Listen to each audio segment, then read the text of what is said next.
दर्द जलता रहा, हाँ, हर खुशी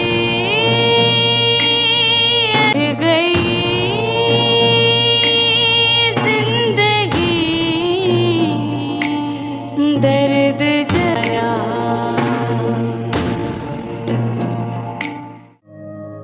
अरे सही से दबा, हाथों में ताकत नहीं है तेरे।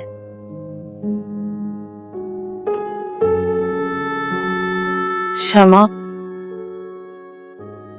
मैं इलियास को भी समझाए कि वो आपके पास आकर बैठे। इलियास उसका बड़ा भाई है, भाइयों में अनबन अच्छी बात नहीं है। बेटा, इन बातों को तुम देखो, मेरी जिंदगी का क्या भरोसा होंगी। और इजाज़त से मैं बोलूंगी कि बड़ा बने।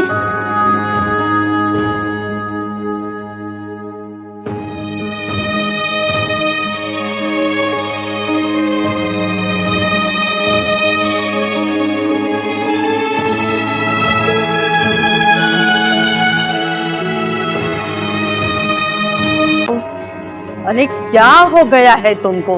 ये आपस में क्यों उलझ रहे हो? अरे चाची, 2 दिन हुए नहीं है इनको मजदूरी करते हुए। हथौड़े इनको चलाने आते नहीं है और चले हैं औरत पे हाथ उठाने। देखो उसना, मैं कह रहा हूँ अपनी बकवास बंद करो। और मैं कह रही नहीं है पैसे। अरे सरकार वाले भी इतने अमीर नहीं है कि उनके खजानों के दरवाजे खुले हो। बस पैसे देते जाए तुमको। अम्मा, जितने मिले हैं वो तो बंद करा दो। वक्त तो बहुत मुझे तंग किया है, तुम लोगों ने बेजार कर दिया है। हाँ, बेजार कर दिया। तुम पैसे निकाल, पैसे। चुप कर, पैसे निकाल, पैसे निकाल। दूर हो, पैसे निकाल। इधर दे दो कि नहीं, क्या हो? खुदा की तुझे मार पड़े।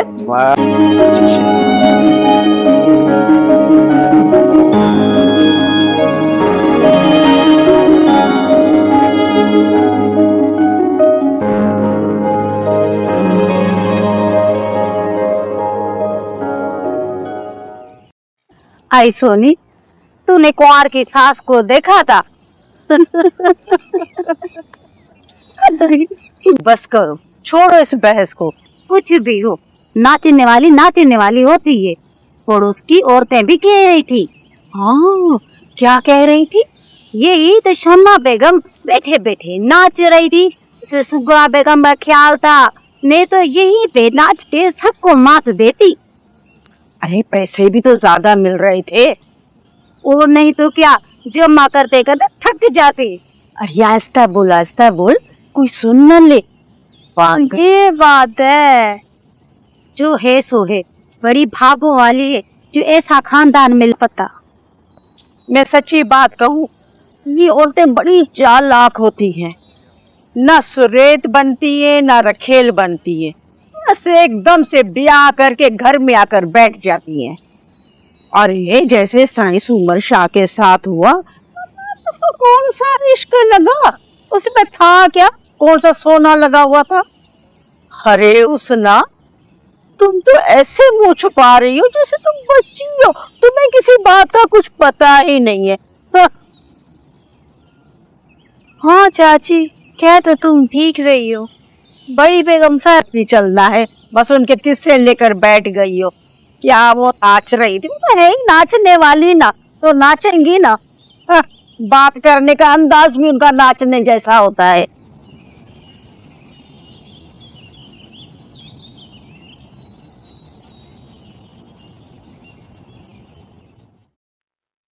बेटा एजाज,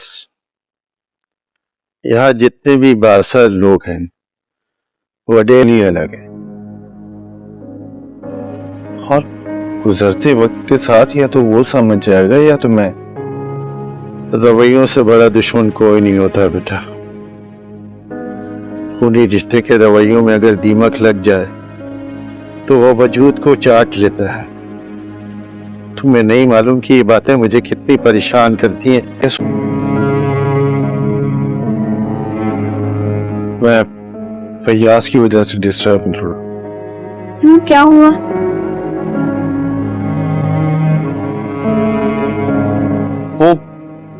वो बाबा से 1.5 करोड़ का मांग रहा है। उसको क्लिफ्टन में फ्लैट खरीदना है। ओ, तो ये बात है। खामखा पैसे जाया करेगा ये। मेरे ख्याल से तो ये उसकी अच्छी सोच है कि वो घर प्रॉपर्टी के अलावा अपने लिए सोच रहा था बहुत दिन हो गए हम साथ शिकार पर नहीं गए। हम शिकार पर चलते हैं। ठीक है, कल ही प्रोग्राम बनाते हैं। ठीक है, ये हुई ना बात। इसी तरह से एक जान दो काली भूखे रहो बेटा। बाबा, मुझे कुछ पैसों की जरूरत है। वो 5 तारीख को मिशन ने तुम्हारे अकाउंट में नहीं डलवाया? हाँ, डलवाए थे, लेकिन मुझे 1 करोड़ पे और चाहिए। क्यों? बाबा, वो क्लिफ्टन में एक बंगला आया है, कोई 300 गज पर है। बाकी पैसे तो मैंने कर लिए हैं, लेकिन 1 से 1.5 करोड़ कम पड़ेगा।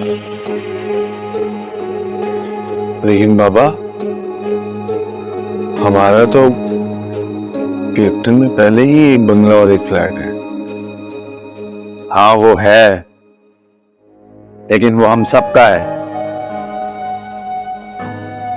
ये मैं अपने लिए ले रहा हूं। तो अपने पैसे जमा करके ले लो। ना मैं आपसे पैसे ले रहा हूं, ना ही आपके हिस्से से।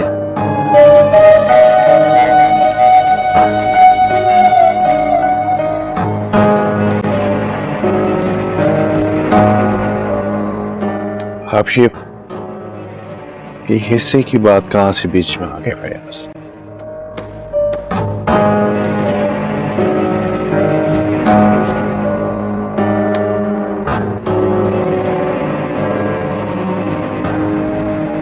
ये हमेशा मेरी बात के बीच में क्यों बोलता है? अच्छा, बैठो। कब चाहिए? अगले हफ्ते। ठीक है, मिल जाएंगे।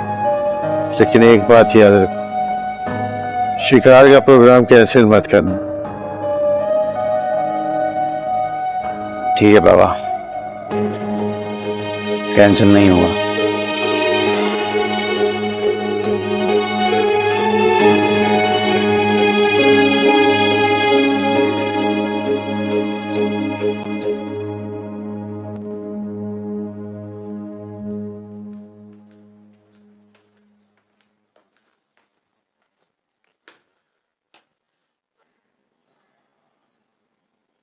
क्या हुआ इजाज? खुश नहीं।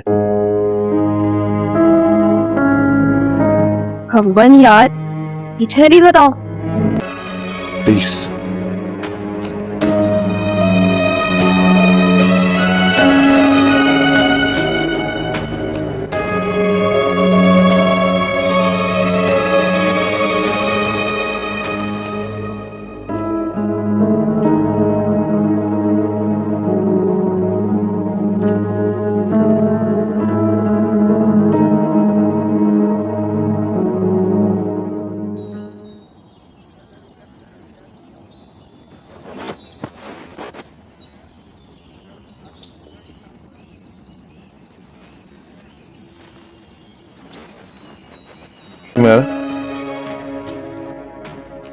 तुम अगले मौजू पर मत आओ।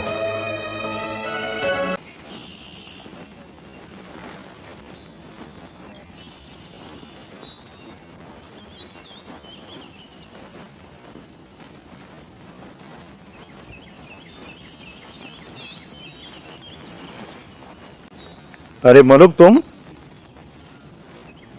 यहाँ कैसे? मैंने तो तुम्हारा सारा हिसाब चुकता कर लिया था। आधा हिसाब के लिए नहीं आया हूँ, फिर किस लिए आए हो? काम के लिए आया हूँ। देखो हाय हाय हुस्ना, मैं जा रही हूँ घर पे, जाकर कोई खाने शाने का बंदोबस्त करूँ। बकरियां देख कितनी दूर निकल गई हैं, तू उनके पास जा और उनको अपने घर लेकर आना। ईद ऊपर से आ रही, कहीं चोरी ना हो जाए। हाँ, कुछ खरीद रहा है। तो अपने पैसों से खरीदे ना। आज से पहले भी उसको जितनी बार पैसे दिए उसने बर्बाद ही किए। मुझे जब मेरा हिस्सा मिला है मैंने उसको बिजनेस में इन्वेस्ट किया है और तो स्टॉक में इन्वेस्ट किया है। सिंपल है एजाज, मैं तो कह रही हूँ कि तुम भी हमारे लिए एक सेफ साइड के बंगला खरीदो। मुझे पता है कि वो ये बंगला क्यों खरीद नहीं सकता। मैं समझ रही हूँ, क्योंकि अय्याशियां करनी है उसने, फ्रेंड्स में पार्टीज करेगा, लेकिन तुम हमारे लिए खरीदो ना। हाँ चाची, आपको पता है माल भी महंगा हो गया है। अल्लाह करे और भी महंगा हो, और भी महंगा हो, उसमें हमारा ही भला है ना। हम ले छोटे छोटे ले लेंगे। हाँ, साल खन में मलूक, मैंने तुम्हें अपने प्यारे दोस्त के कहने पे रख लिया था, लेकिन जबकि जानता था कि तुम्हें इस काम का कोई तजुर्बा नहीं। अदा मजदूरी तो करता रहता हूँ, ये भी एक मजदूरी है, बल्कि सख्त मजदूरी है। पैसे भी तो बहुत ज्यादा हैं। खैर, फिलहाल तो कोई जगह नहीं है, तुम खुद छोड़ के गए थे। अदा छोड़कर कहाँ गया था, बता कर गया था आपको। वो सरकार के यहाँ खुशी थी ना।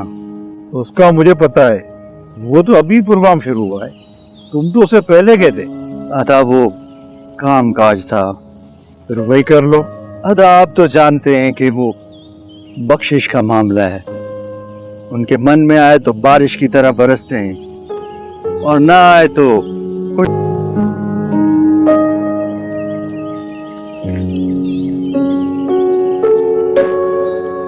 अदा क्या हाल है? हाय, जल्दी जाऊं, आज तो खाने को भी देर हो गई। मेरा बड़ा तमाशा करेगा। बकरियां नजर नहीं आ रही।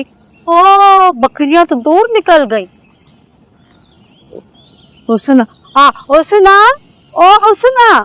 जी चाची, इधर आ माँ, इधर आ। खुश्क साली रहती है। ये तुम्हारा मसला है। अदा मैंने जितना भी काम किया है उसमें कोई गलती या कोताही थी। अदा सोचे नहीं, अगर मैंने ढीला काम किया है तो उसकी कट निकालने के लिए 2 घंटे ज्यादा भी देता था। ठीक है, मुझे अभी काम है, कल परसों आ जाना। मेहरबानी अदा। हो जाएंगे। हाँ चाची, ये काम भी बहुत अच्छा है, लेकिन हम क्या करें, हमारे मर्दों में ऐसा अफाल हो।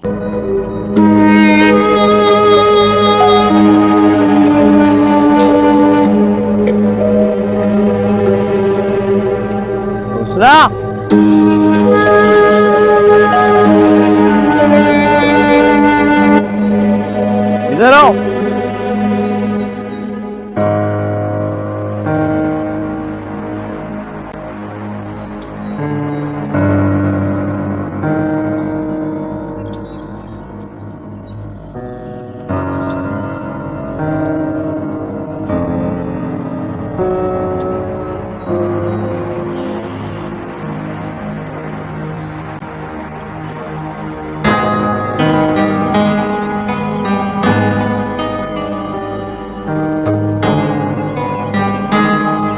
मिलने आऊंगा।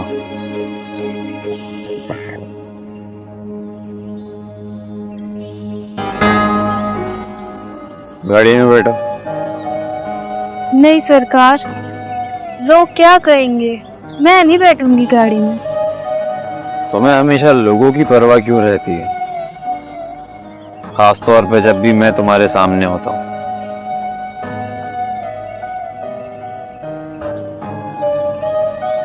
लोगों को क्या है कि तुम्हारे बारे में बात करें। फिक्र ना करो, हम तुम्हारे अमीर हैं और लोगों को इससे ज्यादा कुछ नहीं पता। पर सरकार, देखो,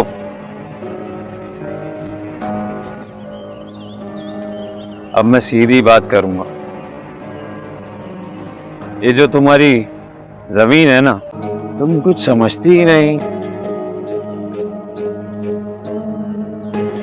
स्कूल भी मंजूर हो रहा है और बनेगा भी। तुम्हें एक फायदे की बात बताऊं, मैं स्कूल में तुमको पट्टे वाली की नौकरी दिलवा सकता हूं। सरकार, ओए, बात को ज्यादा बढ़ाने की जरूरत नहीं।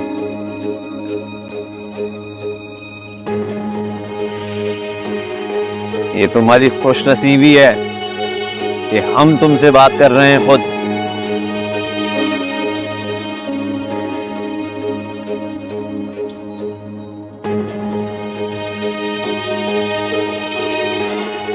फिलहाल हम चलते हैं।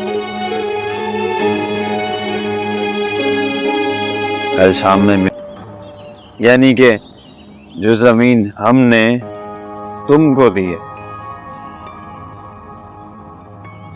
अगर तुम चाहो तो एक सूरत में यहाँ स्कूल नहीं बनेगा। क्या सरकार?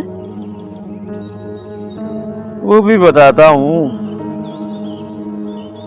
तुम्हें पता तो होगा कि तुम्हारे सर का ताज अगवा हो गया था और मैं ही उसे वापस लेकर आया था। बार बार उसको वापस नहीं ला पाऊंगा। मैं कुछ समझी नहीं सरकार। यही तो है मसला।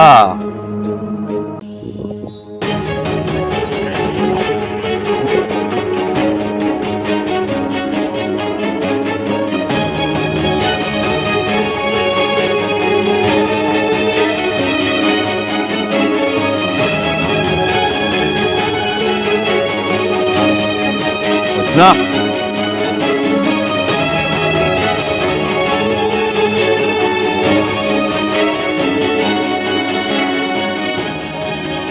तुम मुझसे पूछोगी नहीं तुम्हारी इस खुशनसीबी की वजह क्या है?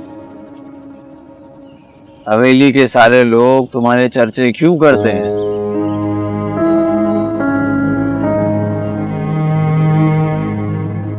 यही तुम्हारा ये हुस्न, तुम्हारी अदाएं, शायद तुमको पता नहीं। खैर, गौर करना मेरी बात पर।